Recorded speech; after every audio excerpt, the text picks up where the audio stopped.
죄의 욕망에 사로잡혀 살던 우리를 불쌍히 여기주셔서 당신의 십자가 은혜로 이렇게 예수 그리스도의 은혜에 사로잡혀 살아가게 하시니 참으로 감사합니다. 오늘 하루도 주의 말씀으로 충만케 하여 주셔서 우리가 우리 주님 가신 십자가의 길 따라서 살아갈 수 있도록 인도하여 주옵소서. 예수님의 이름으로 기도합나이다. 아멘. 찬송가 341장 하시겠습니다. 찬송가 341장입니다.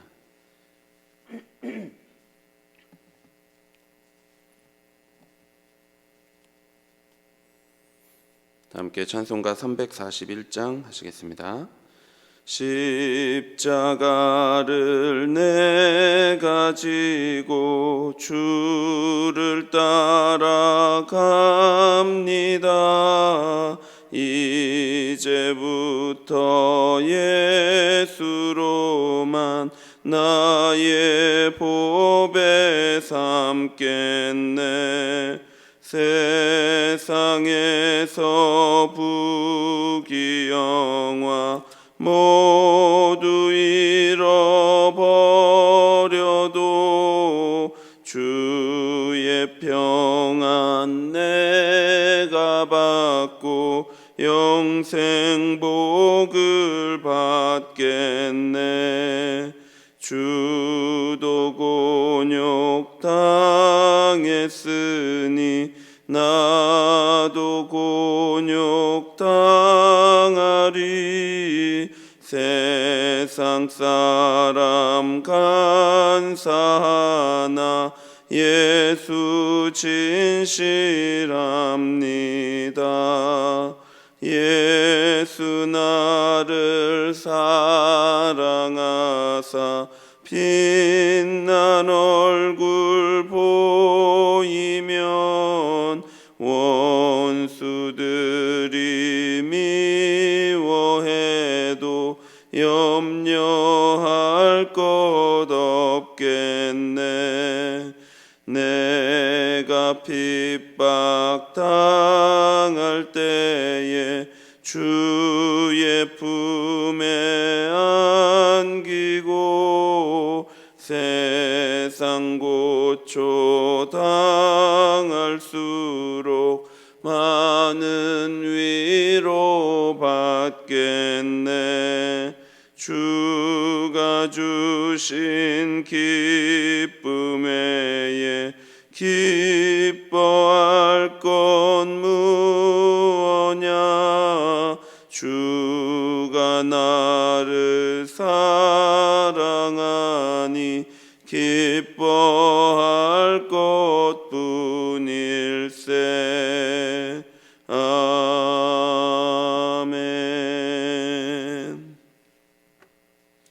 성경 말씀 누가복음 22장 47절에서 53절입니다. 누가복음 22장 47절부터 53절까지입니다. 누가복음 22장 47절부터 53절까지 한 절씩 교독하겠습니다.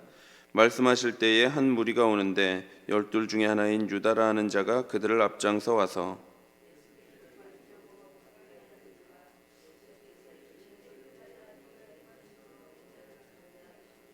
그의 주위 사람들이 그 된 일을 보고 여짜오되 주여 우리가 칼로 치리이까 하고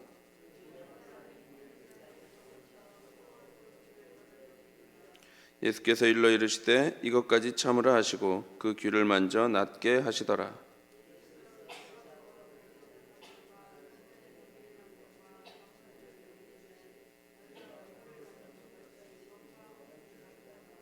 함께 읽겠습니다. 내가 날마다 너희와 함께 성전에 있을 때에 내게 손을 대지 아니하였도다. 그러나 이제는 너희 때요 어둠의 권세로다 하시더. 아멘. 예수께서 시험에 들지 않도록 기도하라고 말씀하실 때에 한 무리가 어둠 속에서 나타났습니다. 그 무리를 이끌고 온 사람은 다름 아닌 예수님의 제자 중 하나인 가룟 유다였습니다.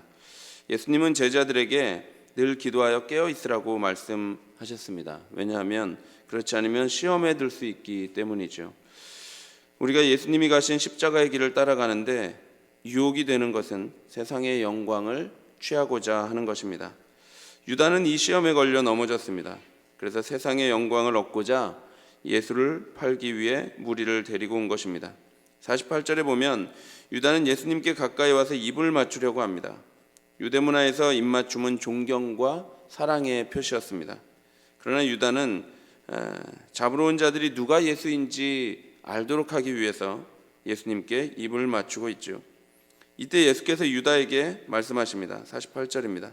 예수께 입을 맞추려고 가까이 하는지라 예수께서 이르시되 유다야 내가 입맞춤으로 인자를 파느냐 하시니, 유다는 단지 한 사람을 배반하는 것이 아니라 지금 신적 직임을 가진 하나님의 아들을 배반하고 있습니다. 놀랍게도 이 배반은 사랑을 가장한 입맞춤으로 표현되고 있습니다. 겉으로는 예수를 따르고 제자 공동체의 재정을 챙겼으며 예수에게 입맞추었지만 유다의 속마음은 머리둘 곳 없이 지내며 고난의 십자가 길을 가는 예수를 무가치하게 여긴 것입니다. 유다는 고난 뒤에 영광이 있고 죽음 뒤에 생명이 있음을 전혀 모르고 있습니다. 유다가 무리를 데리고 와서 예수님을 체포하려고 하자 예수님의 제자들은 칼을 써서 이 상황을 모면해야 할지 예수님께 묻고 있습니다. 49절입니다. 그의 주위 사람들이 그 된 일을 보고 여짜오되 주여 우리가 칼로 치리이까 하고, 이 질문은 예수님에게 허락을 구하는 요청이라기보다는 이들이 지금 처해진 상황이 얼마나 급박해진 상황인지를 가르쳐주는 것입니다. 그리고 제자들은 이미 동작을 하고 있습니다. 50절입니다. 그 중에 한 사람이 대제사장의 종을 쳐 그 오른쪽 귀를 떨어뜨린지라. 유다는 대제사장의 종이 누구인지 또 그 종의 귀를 떨어뜨린 제자가 누구인지 기록하고 있지 않습니다. 그러나 우리는 요한복음을 통해서 공격자가 베드로이고 또 그 피해자가 대제사장의 종인 말고임을 알고 있습니다. 제자들이 이렇게 칼로 무리들에게 맞서 대항한 것은 사실 상당한 용기가 필요한 행동이었습니다. 유다와 함께한 사람들은 제자들보다 훨씬 수가 많았고 그리고 무장한 자들이었습니다. 이런 상황에서 제자들이 이렇게 무력으로 투쟁한 것은 용기가 없이는 불가능한 것이었습니다. 그런데 이런 용기 있는 행동을 보였는데 예수님은 이런 제자들의 용기를 오히려 꾸짖으십니다. 51절입니다. 예수께서 일러 이르시되 이것까지 참으라 하시고 그 귀를 만져 낫게 하시더라. 예수님은 자신이 잡혀가는 것까지도 참으라고 말씀하십니다. 제자들 입장에서는 도무지 이해할 수가 없는 말씀이죠. 제자들은 예수님이 이스라엘을 로마에서 구원해내고 또 이스라엘을 그래서 새롭게 하실 메시아라고 생각했습니다. 그런데 예수께서는 제자들 중 하나에게 배신당해서 잡혀가는 이 상황까지도 참고 수용이라 하시니 제자들은 도무지 이해할 수 없는 것입니다. 뿐만 아니라 예수님은 더 나아가서 대제사장의 종의 귀를 만져서 치료해 주십니다. 예수님은 대적자들에게 잡혀가는 그 순간에서도 그를 치유함으로써 당신이 제자들에게 가르쳐 주신 그 말씀을 몸소 실천해 보이고 있습니다. 예수님은 누가복음 6장 35절에서 오직 너희는 원수를 사랑하고 선대하라 이렇게 말씀하신 바가 있습니다. 그리하면 너희 상이 클 것이고 지극히 높으신 이의 아들이 될 것이라고 말씀하셨죠. 너희 아버지의 자비로우심 같이 너희도 자비로운 자가 되라고 말씀하셨습니다. 예수님은 그 자비와 사랑으로 지금 원수를 사랑하고 선대하고 있습니다. 그리고 자신을 잡으러 온 대제사장들과 성전의 경비대장들과 장로들을 책망하십니다. 52절, 53절입니다. 예수께서 그 잡으러 온 대제사장들과 성전의 경비대장들과 장로들에게 이르시되 너희가 강도를 잡은 것 같이 검과 몽치를 가지고 나왔느냐? 내가 날마다 너희와 함께 성전에 있을 때에 내게 손을 대지 아니하였도다. 그러나 이제는 너희 때요 어둠의 권세로다 하시더라. 예수님은 대제사장의 종을 치유하시지만 이들은 그런 예수님에게 검과 몽치로 대항합니다. 예수님은 날마다 그들과 함께 있었습니다. 성전에는 대제사장이 있었고 성전 경비대장들과 장로들이 있었죠.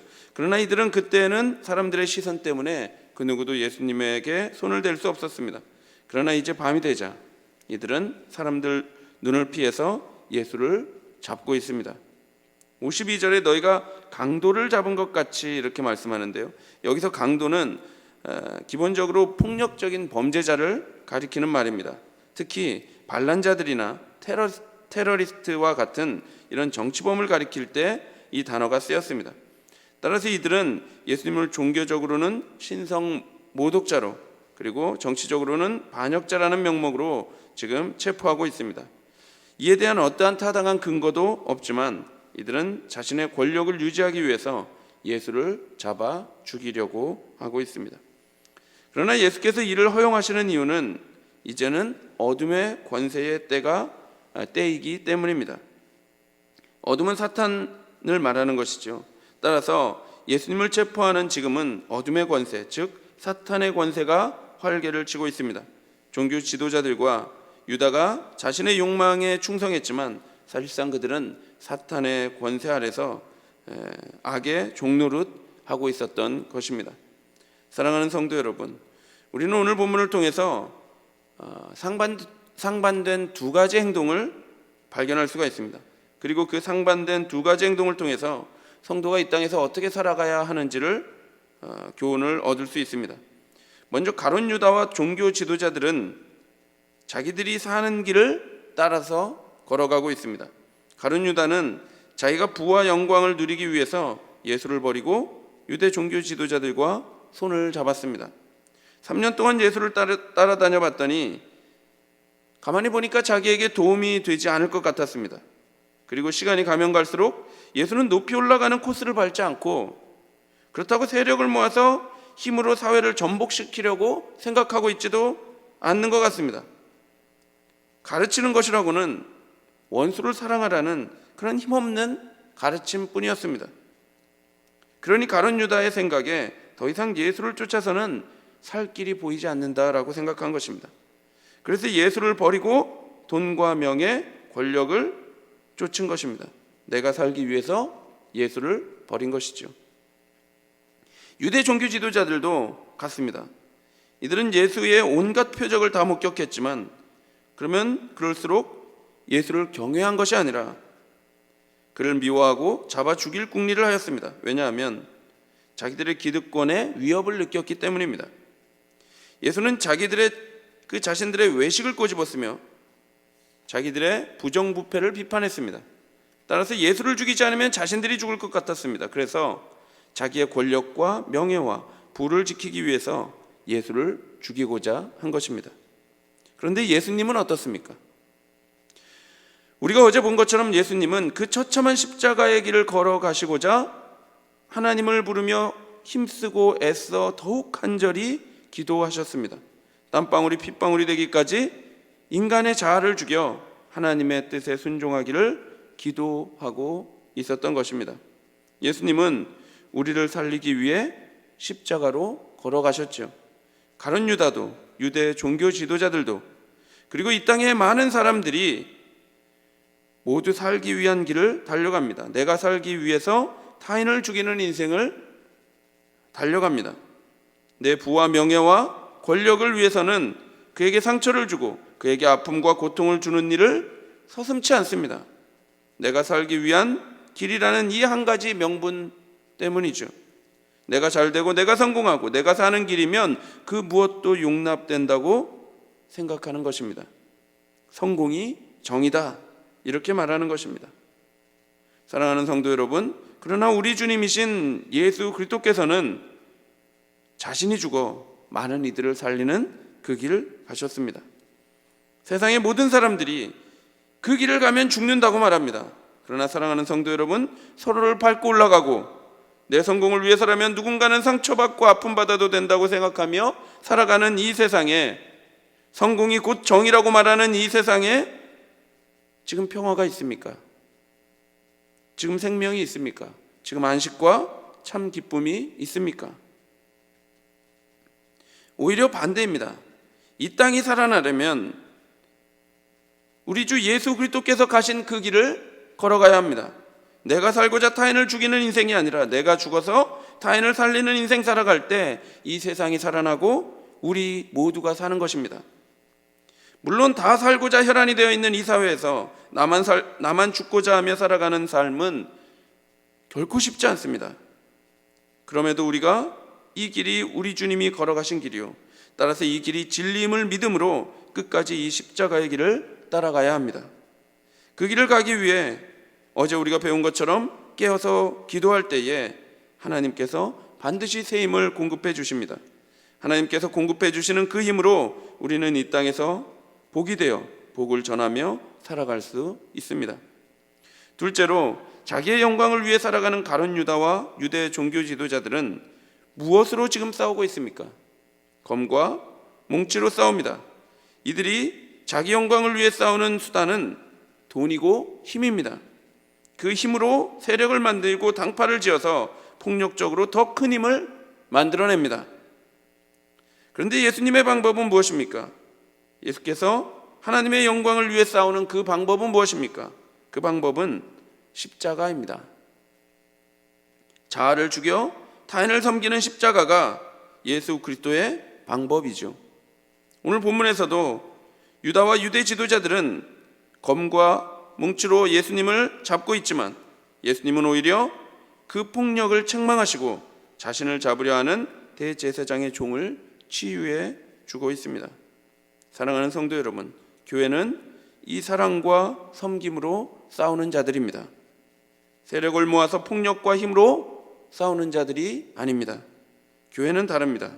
성도는 다릅니다. 성도는 오래 참고 온유하며 시기하지 않습니다. 자랑하지도 않고 교만하지도 않고 결코 무례히 행하지도 않습니다. 성도는 자기의 유익을 구하지 아니하고 성내지 않으며 악한 것을 생각하지 않습니다. 불의를 기뻐하지 않으며 진리와 함께 기뻐하고 모든 것을 참으며 모든 것을 믿으며 모든 것을 바라며 모든 것을 견디지요. 성도는 이렇게 사랑과 섬김으로 싸웁니다. 그때 아픈 세상이 치유됩니다. 그때 아픈 가정이 치유되고 아픈 교회가 치유됩니다. 우리가 서로 힘을 가지려고 싸울 때 교회와 세상은 더욱더 고통받을 것입니다. 반대로 우리가 자신을 죽여 서로를 사랑으로 섬길 때 교회와 세상은 복을 누릴 수 있습니다. 우리가 이 복으로 부르심을 받았습니다. 그리고 이 복을 전하여 세상을 복되게 하는 존재로 부르심을 받았습니다. 우리 모두가 오늘 하루도 이 사명을 이루어가게 되기를 바랍니다. 사랑과 섬김으로 우리 가정과 교회와 세상과 주변의 모든 이들을 치유하는 복된 존재로 살아가게 되기를 바랍니다. 기도하겠습니다. 하나님 아버지, 우리를 복으로 불러주셔서 감사합니다. 그리고 이 복을 전하여 세상을 복되게 하는 자로 살아가게 하시니 참으로 감사합니다. 하나님, 이 복을 전하기 위해서 우리가 죽어서 많은 이들을 살릴 수 있도록 인도하여 주옵소서. 우리 주님이 나를 위해서 그 십자가에 못 박혀 죽으신 것처럼 우리 또한 우리 안에 있는 이 죄된 자아를 죽여서 오직 사랑과 섬김으로 교회와 세상을 살리며 살아가는 존재가 되게 하여 주옵소서. 예수 그리스도의 이름으로 기도하옵나이다. 아멘. 하늘에 계신 우리 아버지여, 이름이 거룩히 여김을 받으시오며 나라의 마옵시며 뜻이 하늘에서 이룬 것 같이 땅에서도 이루어지이다. 오늘날 우리에게 일용할 양식을 주옵시고 우리가 우리에게 죄 지은 자를 사하여 준 것 같이 우리 죄를 사하여 주옵시고 우리를 시험에 들게 하지 마옵시고 다만 악에서 구하옵소서. 대개 나라와 권세와 영광이 아버지께 영원히 있사옵나이다. 아멘. 오늘 하루도 사랑과 섬김으로 세상에 복주는 존재로 살아가기를 기도하시고 고난 중에 있는 성도들을 위해 기도해 주시고 새 교회당 건축을 위해 기도하시고 이번 주에 있을 전도회 모임과 다음 주에 추수감사 주일 찬양 축제를 위해 기도해 주십시오. 그리고 개인적으로 기도하시기 바랍니다.